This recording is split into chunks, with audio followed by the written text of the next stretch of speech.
You're going to automatically be muted. Guys, when I say, Billy Bob, you're up, it automatically mutes you. You have to unmute yourself. Okay, what do we do, everybody? It's like a third grade class. Let's repeat after me. Unmute yourself. Ready, children? Unmute. So, in the spirit of it's good to change your mind, what would possibly make you change your mind that Christianity is the true religion? I know I'm putting you on the spot a bit, but... No, I don't care. Yeah. You can say whatever you want. Yeah. It's open forum. Anybody can make any challenges or questions. What would change your opinion that Christianity is the truth?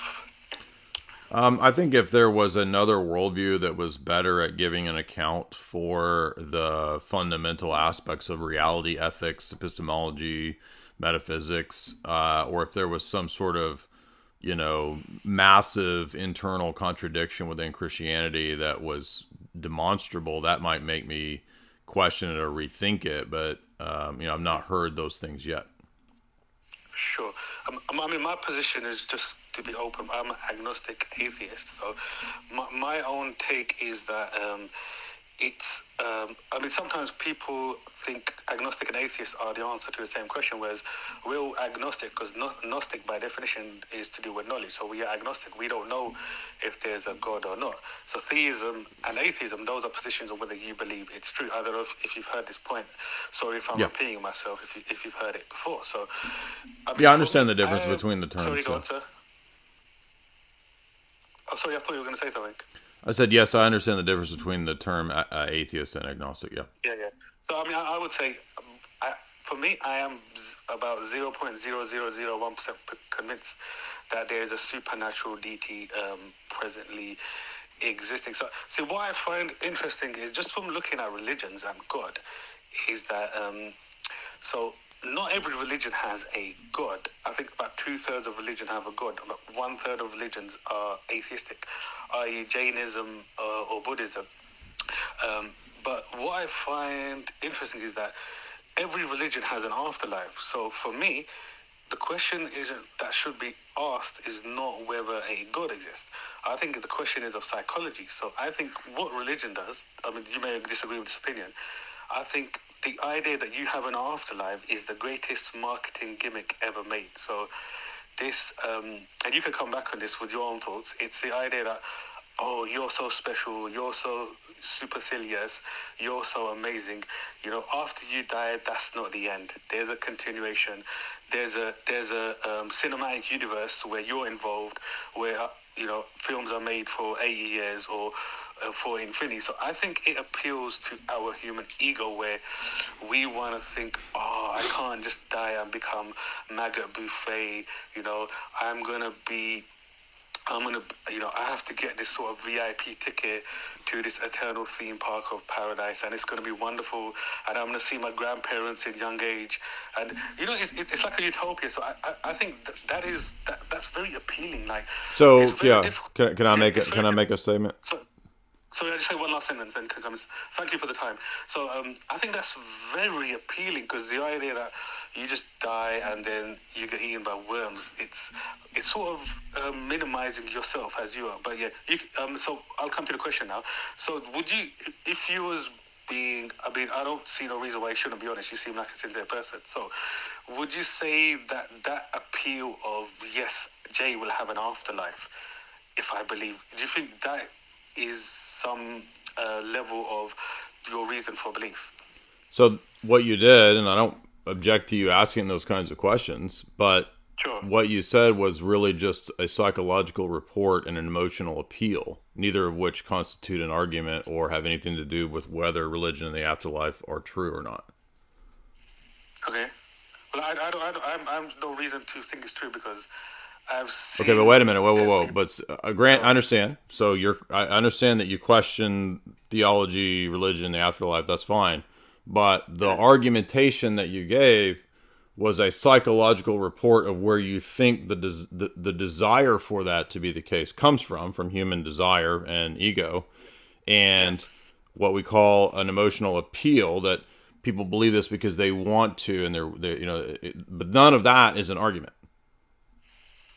No, I'm saying it's the reasoning. I'm not saying why you should believe or not. But what I want to know is, that appeal, like the idea that. So let's put it this way. My response to you is that I believe that God's existence is objectively provable and that there's a logical, philosophical argumentation that can demonstrate that. So all of what you said is neat, but doesn't have anything to do with whether or not God exists or whether or not there's an afterlife. You just gave, again, an emotional appeal, which is a fallacy. No, I'm saying the appeal of emotion is to the theist, not to me.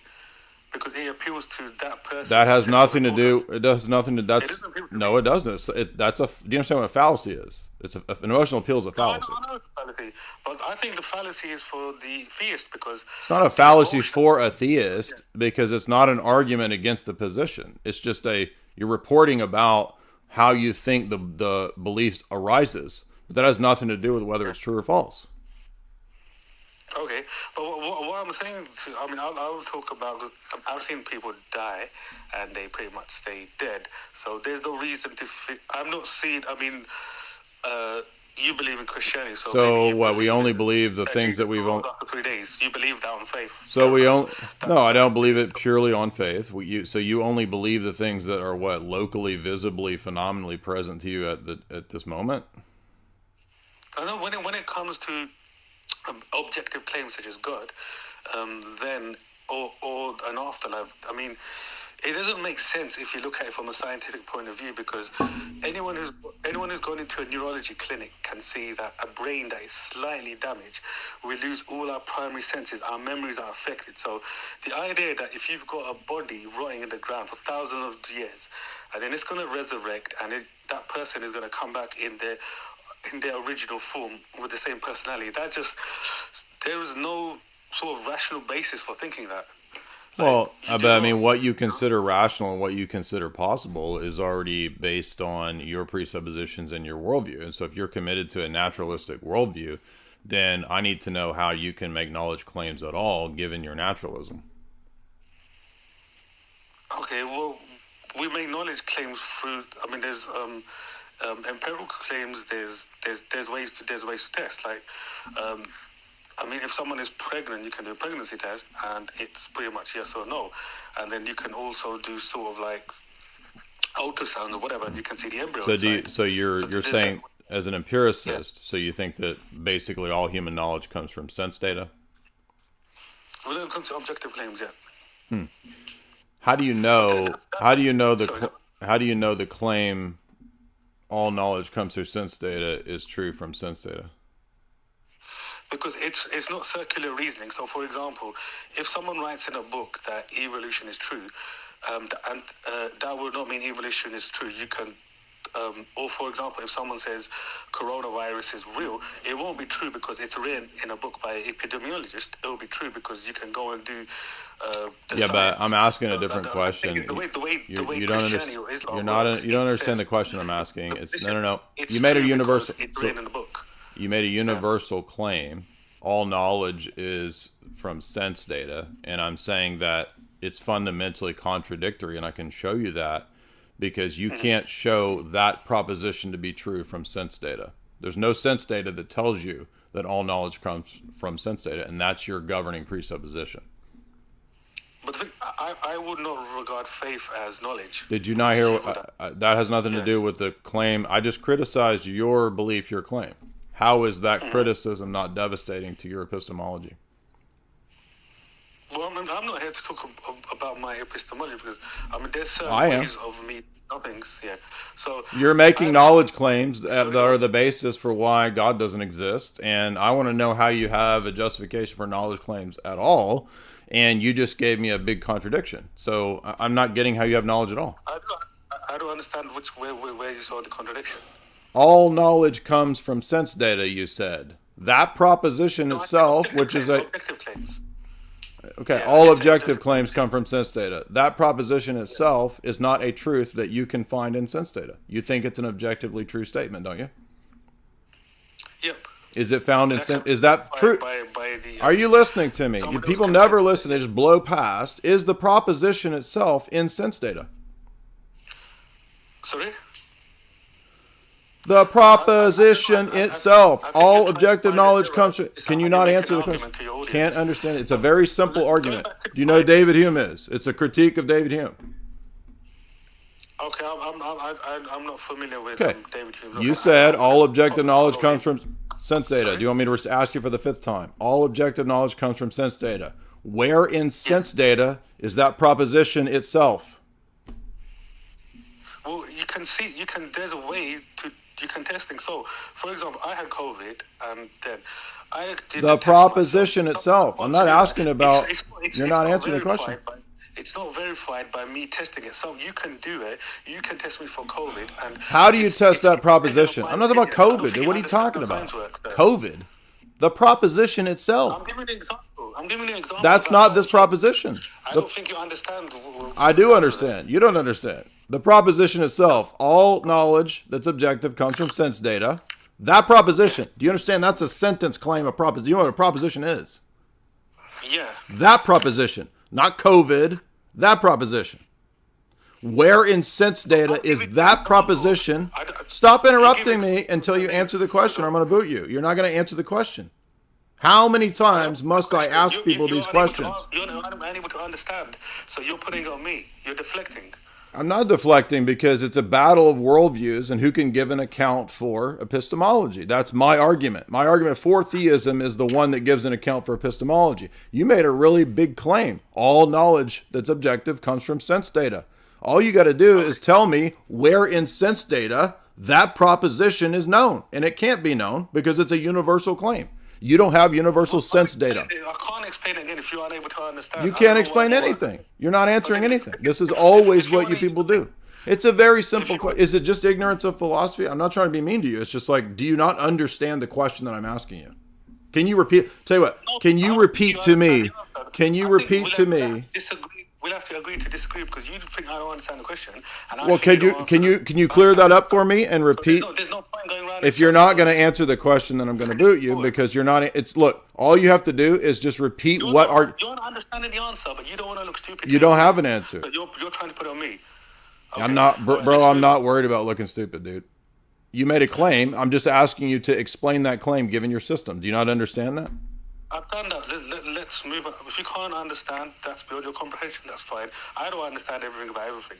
So you just said that you don't know about David Hume, but you think that this is my problem of comprehension. David Hume. I've never read David Hume. I know, exactly. So it's not a problem of comprehension on my end. Classical quotes. It never fails when we have this question come up. No matter how many times you ask a very simple question about a universal epistemic claim, they will not answer it. They blow past it. If you want me to believe your empiricism and your skepticism, fine.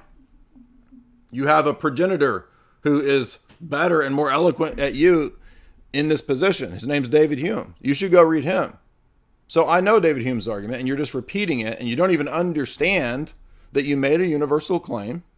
And all I'm asking for is if all knowledge comes from sense data, or all objective knowledge comes from sense data, then in your system, that proposition itself has to also come from sense data, because that's a knowledge claim. This is a very simple argument.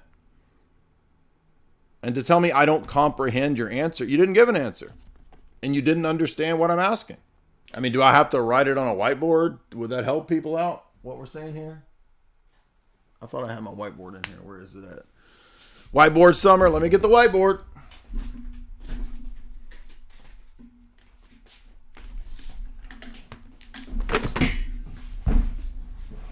And what did we see? The same old thing. Machine gun blow past. Let's blow past into other topics. Nope. No lazy atheism allowed here. All knowledge that's objective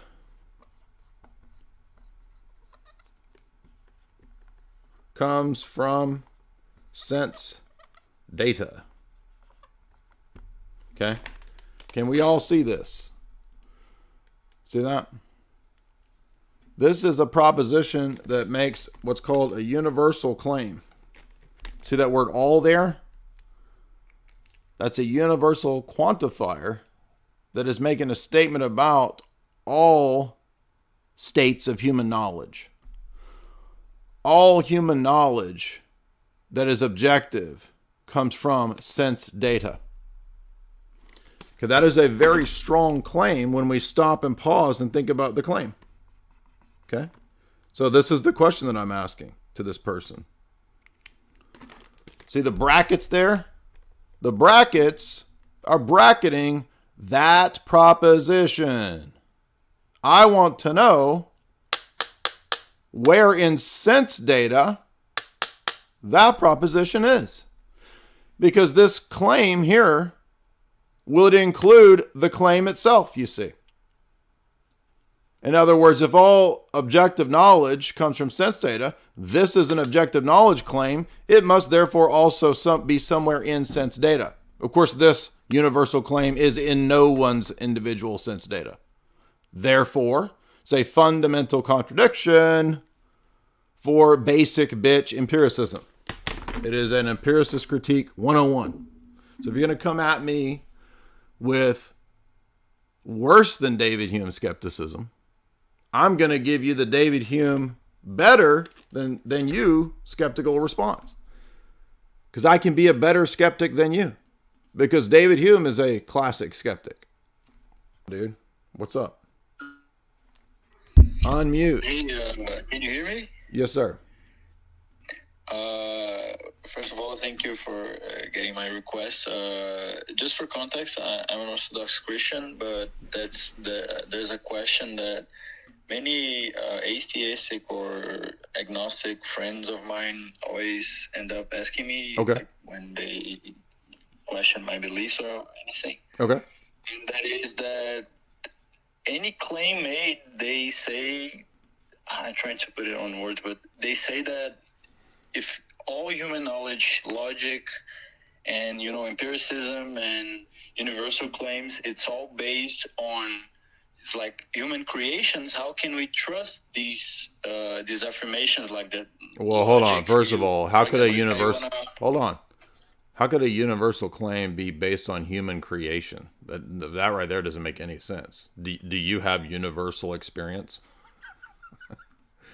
Yeah, exactly. For example, if I want to give a proof about God in a logic way or, in a philosophical way, the debate always ends up in, but that's just like a human truth. You can't really prove that it's objective. Okay, well then if that's just human truth and subjective, then their own claim against it is also human truth and subjective and thus undercut.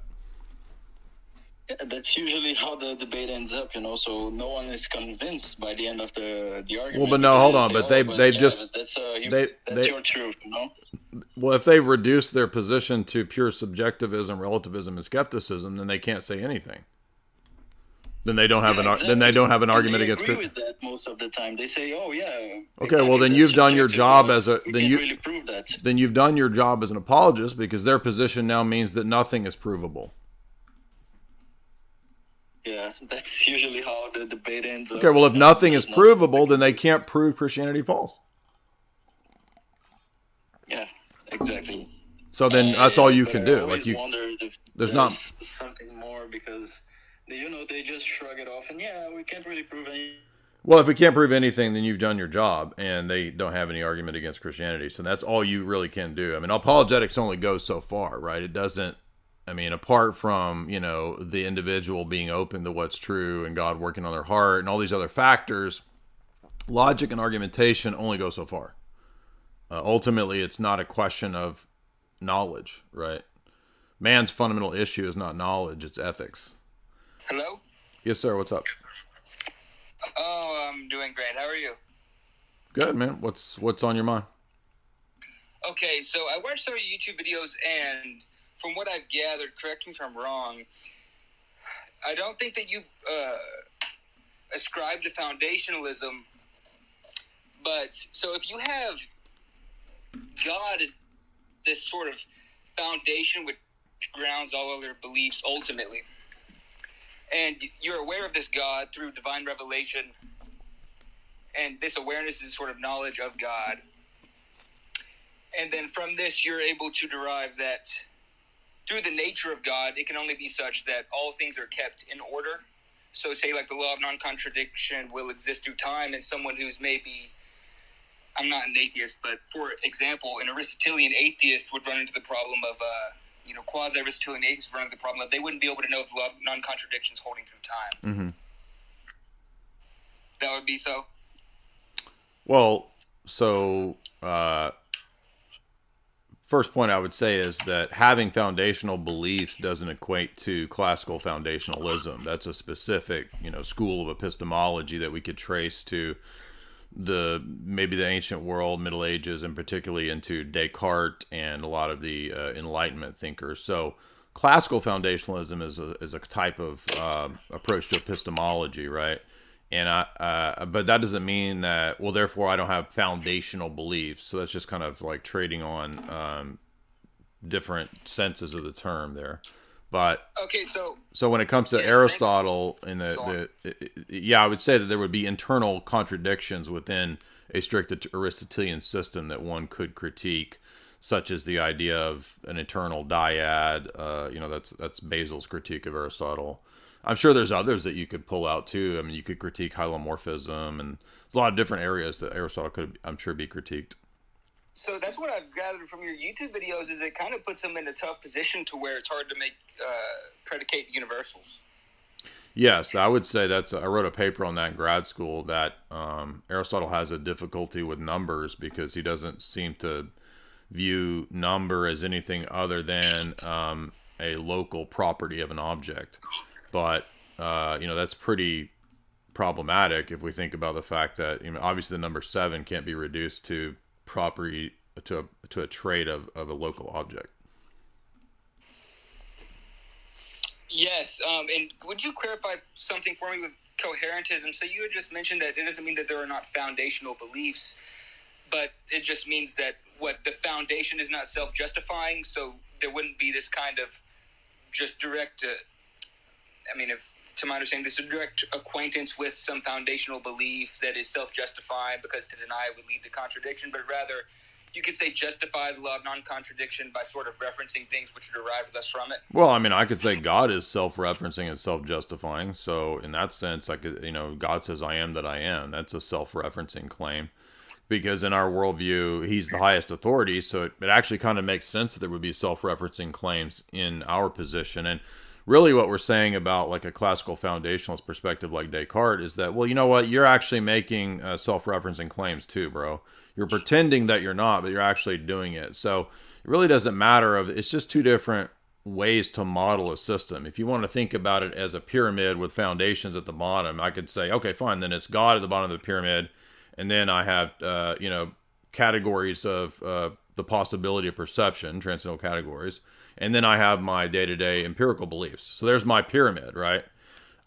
Or you could model it as a web with God at the middle of the web and then all the other beliefs connected as part of the web. It really doesn't matter how you model it. It's just the critique of classical foundationalism is precisely revolving on the claim that they have, which is usually tied to theory-neutral observation, evidentialism, and the idea that there are self-evident axioms that don't require any other belief or reference to justify them. And so those three things that pop in my head about the problems of foundationalism are easy to demonstrate that they're silly. Well, I think the strength of your system is that it's this revelation. It's unfalsifiable, but so is foundationalism. And what with the problems with the Cartesian system is it builds a foundation on a system which is self-justifying using its own faculties. So, well, you mean, yeah, it's like trying to my thoughts, and how do I know that my thoughts, which it's basically look, how you know that you know. Yeah, let's put it like this: Descartes is trying to have a self-referencing system using his own finite mind. That's crazy. So I could simply say, well, look, what I'm doing is saying that the place that Descartes has for his human finite mind, that's the place that we give to the divine mind, you see. So the problem is that Descartes has smushed what ought to be the place of the divine mind, providing the grounding for justification, into his mind, which is never going to work because he's just simply a finite created being. So it can't achieve the thing that he would like it to achieve, so it's not ever going to work. And then there's other critiques as well. Just again that saying I am, therefore I think, therefore I am, or I'm a thinking being, therefore thinking exists, or however you want to frame it. It's not self-evident, so it doesn't even get off the ground. Yeah, can I just add something real quick, Jay? Sure. Yes, please. The distinction between foundationalism and the other epistemological theories is not that it's self-referencing. I think Jay already hit on this. It's the idea of what we call doxastic basicality, that each proposition or argument will ultimately reduce to a foundational proposition in which that is justified by something that's not rational. That's what they say, something that's either self-evident or, in other words, what I mean by non-rational is it can't be another logical proposition, otherwise you're in an infinite regress. So what the marker of foundationalism is that, well, then it must ground out in something that's not a logical proposition. And the problems with that is that obviously that ends up being viciously circular, because in order for me to know that, I need to put it in a second order statement that's logical in its the proposition's logical in its character. But I just wanted to make clear that the distinguishing mark of foundationalism is not that it's self-referent. As Jay pointed, every epistemological system references itself. It just ends up being a particular type of problem for foundationalism, but it's also a particular problem as far as what constitutes its justification, even for coherentism. So what would you say the distinction is between, say, someone like Aristotle saying, well, if you try to argue against the law of non-contradiction, you'll have to presuppose it, and you're going to be put into a place of absurdity, as opposed to your system, to where you say, well, these things are such because, to my understanding, I may be butchering it, things are put in order because, God ordained it as so. God created it as such because it's in his nature to do so. Well, that's fine as far as it goes. We would agree with Aristotle, but the point that is often made is that's, however, doesn't grant you justification. So just because you can't conceive of it being in any other way, still doesn't mean that the proposition or the principle is therefore epistemically justified. So there's further work that's needed, in other words, to show justification for that. It's interesting because you have the kind of human-centric system to where the human is the foundation of kind of seeing the system, constructing the system, and then you lead to someone like Descartes.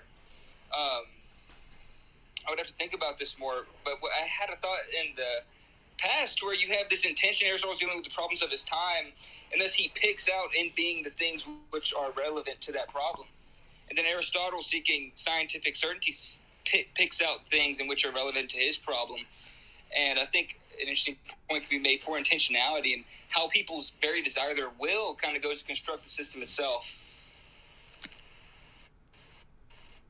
Yeah, I think in terms of these human systems and autonomous philosopher systems, their will plays a role. I think we would agree with a lot of Aristotle's ideas of intentionality and how the will works in terms of anthropology. So I don't necessarily see a problem with the way he talks about some of the psychology and the willing aspects of things, but the question is rather, I think, the bigger issues within the systems, right? Like, which of these systems is going to be able to give an account for metaphysics, ethics, and epistemology in the grand scheme of things? And ultimately, Aristotle's is going to ground out at a kind of foundationalism where he says that, well, we just have to, use these principles of self-evident truths because there's no other way to do a system. But as is raised in the not the Garrity paper, Who's the guy, Father Deacon, the paper that we always Russ wrote? Mannion.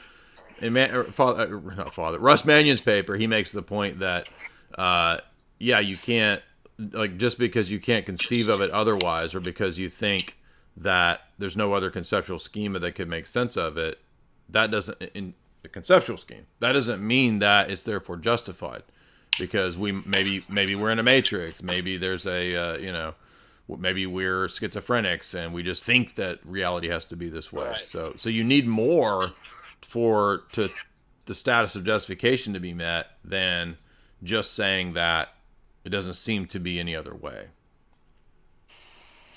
Do you think, and I don't have an issue with someone having a revelation from God which reveals truth, but do you think it's kind of, it's incompatible, it's incommunicable with a secular system that's had in today's world, in that they could say, well, it's a justification, but I can make a justification that's otherwise. I could say, for example, there's a God with inverted attributes as yours.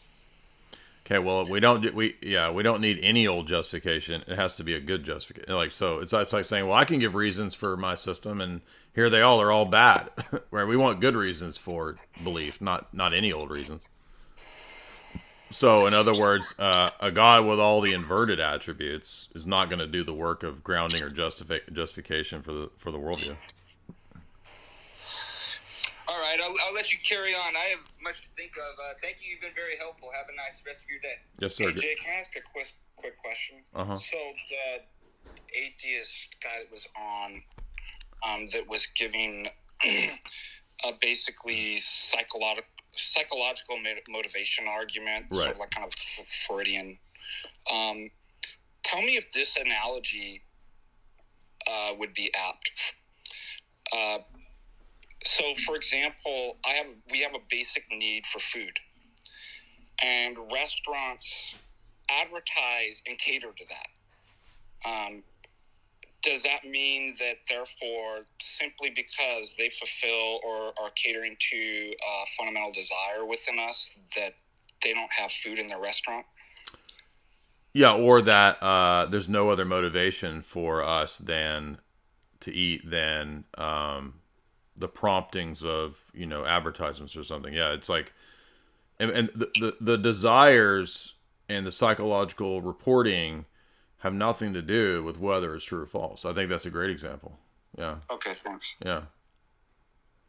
Yeah, we can think of all kinds of things that we might have good or bad motivations for, but that has nothing to do with the truth or falsity of what we're directed towards, right?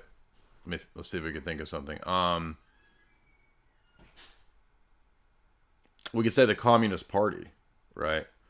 Oh, people only join the Communist Party because they're envious of other people and they want to see equality and steal people's goods and create some sort of fair utopia.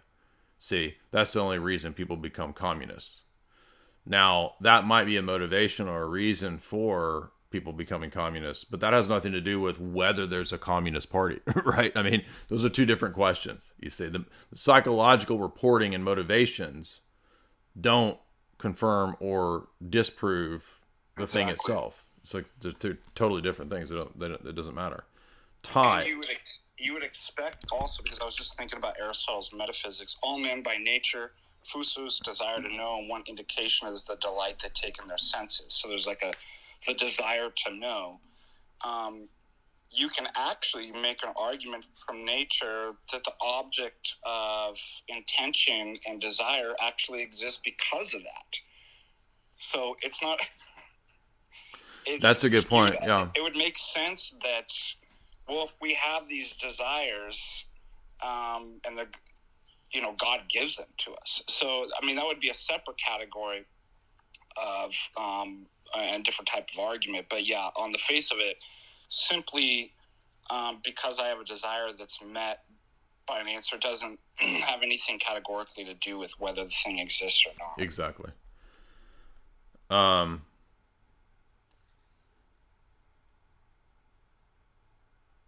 We see this a lot too in atheist debates over the years. I've seen a lot that, well, they will say things like, there was an evolutionary adaptation that occurred at some point where humans agreed on a God figure, and that's where morals and God come from.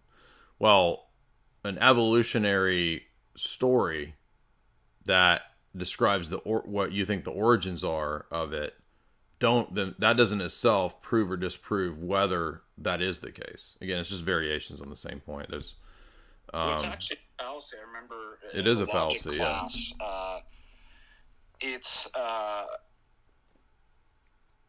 an ad hominem circumstantial. Well, that guy did an emotional appeal. Can't be right because he has this desire or something like that. Well, it's an emotional appeal and an ad hominem, and those two are very, as you know, are very closely connected. Because to say that the only reason you believe in Christianity is because your ego is piqued to think that you're going to be the star of a Marvel movie in the afterlife, that's an emotional appeal. That's fallacy. Well, the only reason why you think war's bad is because you're in a war-torn country.